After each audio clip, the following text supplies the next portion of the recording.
Everybody ready? Okay, all right. We were very pleased with our road victory against a quality opponent last week. I think we played good football overall. You know, what we focused on offensively is the 3 turnovers, and we got to correct that. Didn't have any penalties on offense, so that was really good defensively. Second half was about as good as it gets. You know, so just keep building upon that. Special teams, we did have the 1 penalty on the punt return. You know, that was definitely, we got to correct that. But overall, was happy with our guys' effort. We're going to continue to grow, continue to get better is our message. We've got Georgia Tech coming in. Another home game. We need to redeem ourselves. Our crowd was unbelievable last time we played here. Didn't get it done. That's really a motivating factor for us. We really appreciate our crowd and looking forward to being back home. Questions? Looking back at John Rice the other night, was there a moment things maybe clicked for him? He seemed so comfortable out there, passing, throwing. Was there a moment where it felt like things were really working? You know, I think so. I mean, I think the big thing was the balance. You know, and he was able to run the football effectively, and you know, we had 300 yards rushing, I guess 300 yards passing, so that's about as good as it gets, you know, from that standpoint. So he definitely was in a rhythm. Throwing the football, he did a really good job. You know, a couple of those, he waited till the last second. He took a pretty good lick on a couple of those that were completions. So, you know, he's continuing to get more comfortable with the offense, but we were able to get in a rhythm. And, you know, I think when we can run the football effectively, you know, I think that's when really things get rolling good for us. What do you think needs to happen for him to have, you know, it's only been 3 games, but season opener was strong, then Louisville wasn't that strong, bounces back at FAU. What needs to happen for him to play consistently week to week? Well, I really feel like as the season goes, I think you'll see him get more and more comfortable. He's still learning the offense, he's still learning his teammates, and, you know, everything around. And, you know, we're growing his offense. So I really feel like every time he goes out there, he's going to feel more comfortable. You know, he felt more comfortable, you know, in the game that we had last week. So I expect that to continue. John was named the Offensive Player of the Week in the conference, and while that's an individual award, usually happens because you had a lot of good team play. What do you think happened around him that really kind of set him up to succeed? Well, I mean, I thought our offensive line did a really good job up front running the football. I think our running backs made some good runs too, and then throwing the football, we were efficient, you know, and that was the most efficient we've been. So we got to continue to do that. And like I said, we were balanced, but, you know, we played good football around him, and, you know, he did a good job, you know, with the opportunities he had. What was it in Andrew Osteen's performance that led you to make a change in punter? Well, it's a combination. I mean, Osteen's still going to punt for us, okay? It's not like, you know, with other guys. We'll use them both in different situations. That's our plan moving forward. You know, we didn't get off. We got a punt block the very first game. You know, we tried to make some adjustments with that. He hurried a few and rushed a few and weren't great punts, but we'll use them both moving forward. How did Colton Boomer step up to the moment? I know he missed the PAT, but kicked a couple field goals, which... Yeah, the 40-some yard field goal was huge. You know, that gave our team momentum, a lot of confidence, and then he, probably the biggest one was we went up by 3 scores, you know, late in the game in the 4th quarter. So, you know, that was really good for him. It was good for our team, and, you know, he's a confident. He's got a little swagger to him, you know, and, you know, he got a little quick on the extra point, and a little bit excited and all that, but, you know, he did a really good job, it felt like. From an urgency or mentality standpoint, do you see any parallels with Georgia Tech compared to Louisville 2 weeks ago? You know, honestly, we're worried about ourselves this week. I mean, they've got good players, and, you know, Coach Collins is a coach I've went against numerous times, you know, so, but we're worried about us. We need to continue to improve on the things that we need to do offensively, defensively, and special teams. And what do you see with them on film? What's the biggest challenges they present? Yeah, defensively, they're very aggressive. I mean, they're one of the top teams in the country in TFL, so, you know, they get a lot of things behind the line of scrimmage, so we're going to have to do a good job of that. They're also really good with interceptions. They've got quite a few. They're very aggressive, so we got to do a good job of making sure we do the things we need to do. You know, offensively, their quarterback's played a whole lot of football, you know, and he's the guy that you got to zero in on.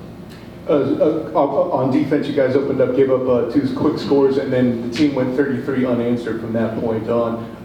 How much of that was the group adjusting to maybe missing, you know, JJV on the field, or how much was that them getting more experience as a group, or what kind of changed on the field there for them? Yeah, I think the adjustments, our guys settled down. We had 2 new linebackers, and Johnson was playing a new position. We didn't have Jeremiah, and he's kind of the leader that gets everybody lined up. And so I think it was a combination of all that, and then we adjusted to how they were trying to attack us, and we did a good job. Definitely that second half was good as it gets. What's the status of Kobe Hudson this week?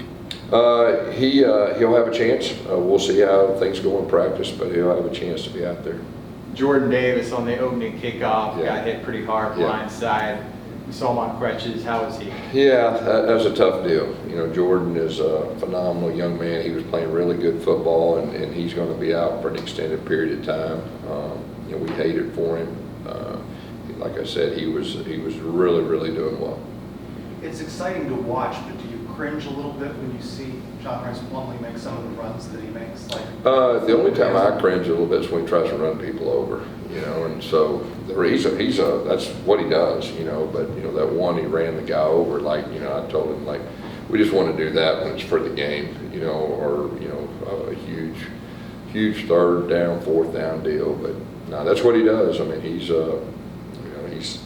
he has zero fear, and he's got great courage, and it scared me a little bit when he went flying up and he did the somersault. That definitely got my attention. I hadn't seen that very many times.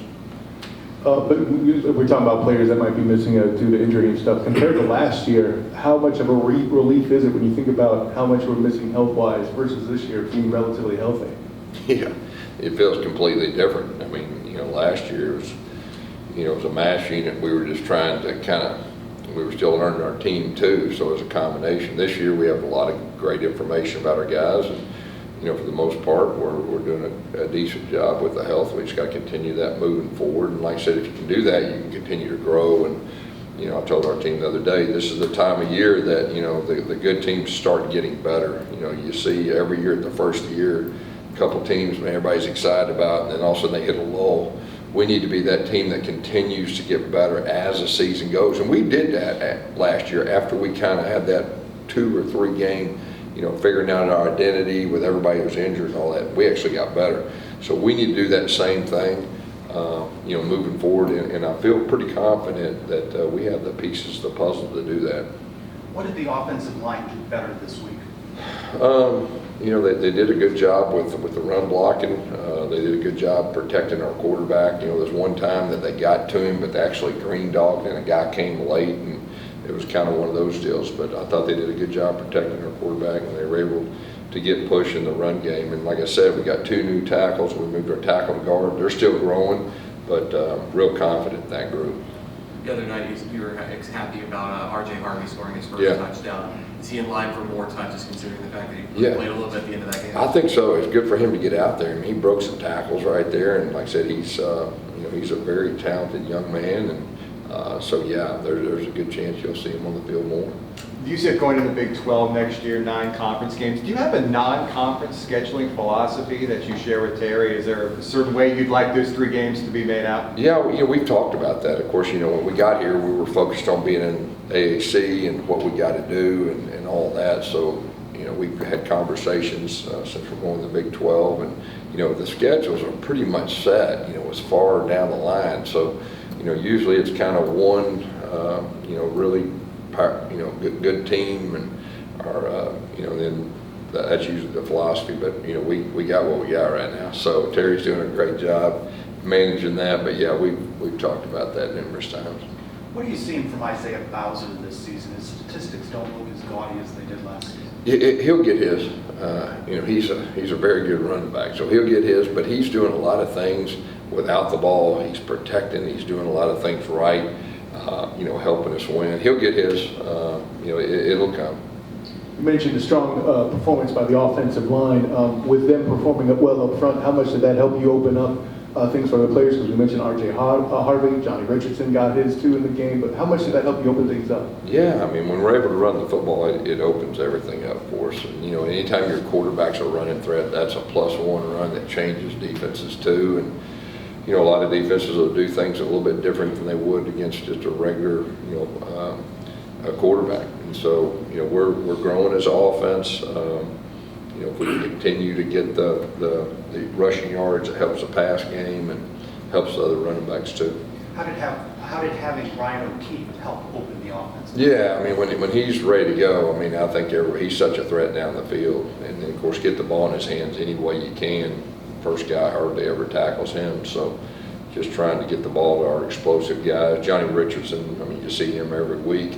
You know, he's got the ability to make things happen. How much does it help when, you know, the guys see John Rice, you know, have a complete game and putting his body on the line? I know we've already talked about that. You know, he's new to the system, new to the team this year, but just when the guys see him do that, what do you think that does for the offense? I mean, I think that'd be a good question for our guys coming up here. You know, for me, I know from our coaching staff, you know, like, you know, the guy's got great courage and he is fighting every play, and you know, he's wanting to run the ball. A lot of quarterbacks, you know, like, nah, he's whatever it takes. That's his attitude. He's got a real positive spirit. You know, you can coach him hard. You know, there's a couple plays I wasn't real happy with, and he heard about it. He handled like a champ. He goes to the next play, and then he comes back and does something, redeems himself. But yeah, he's got great courage, and I would assume his teammates have a lot of respect for him because of that. What more do you want to see from your return game? You know, we're pretty close on kickoff return. I know we had a couple that got called back the first week, but I think you'll see before the end of the season we'll have a chance to return one or two. Xavier's settling in. You know, we were going after the block quite a bit last week, but you know, when we choose to, you know, protect, and he's got a chance. You saw in the first game. I mean, it was unfortunate he got called back, but he does a good job. And then, of course, Newt was kind of under the weather last week, so he didn't do the punt return. You know, but he's getting healthier or feeling better this week, so we'll see what happens with that. What stands out to you about Xavier? We knew when we recruited him, you know, he's a special guy with the ball in his hands, and it was good for him to get those quality minutes last week, during the heat of the battle, and he really responded well. You know, when we threw the ball, playing without the ball. Like I said, he's got a chance to be a really good player. What does a young guy do like that when they step on campus? It doesn't come right away for everybody. What did he do that made you kind of realize this guy's maybe different than a typical freshman? Yeah, you know, I mean, he was always wearing me out during spring about the playbook and plays. I mean, that's what you want. Like, hey, you know, and so when he got here in the summer, same deal. I mean, it's very, very important to him. You can always tell the guys it's very, very important to, and it is with him, and that's why he's got a chance to be, you know, a special player. Did you recognize Alec Holler for you? We talked about that defensive stand, but that wouldn't have happened if Holler wouldn't have gotten the guy at the 1 yard line, just like O'Keefe in the first week. Yeah, Alec got our helmet sticker for Offensive Player of the Week. I mean, he had the long catches that were great, but making that tackle right there was really big. And he was under the weather. He wasn't feeling good at halftime. He was actually had a trash can that was throwing up. For him to play as good as he did under those conditions, I thought was really something. He does a lot of the dirty work, you know, that gets unrecognized. That's very, very important. And but yeah, that was a huge play. I know Jeff Collins. He's been in the SEC. Do you know him well? Any thoughts about matching wits with him? Yeah. He was at Mississippi State for a long time, defensive coordinator. So we went against each other, you know, numerous times. I've got a lot of respect for him. Also, All right. Appreciate it. Thank you. Coach, guys.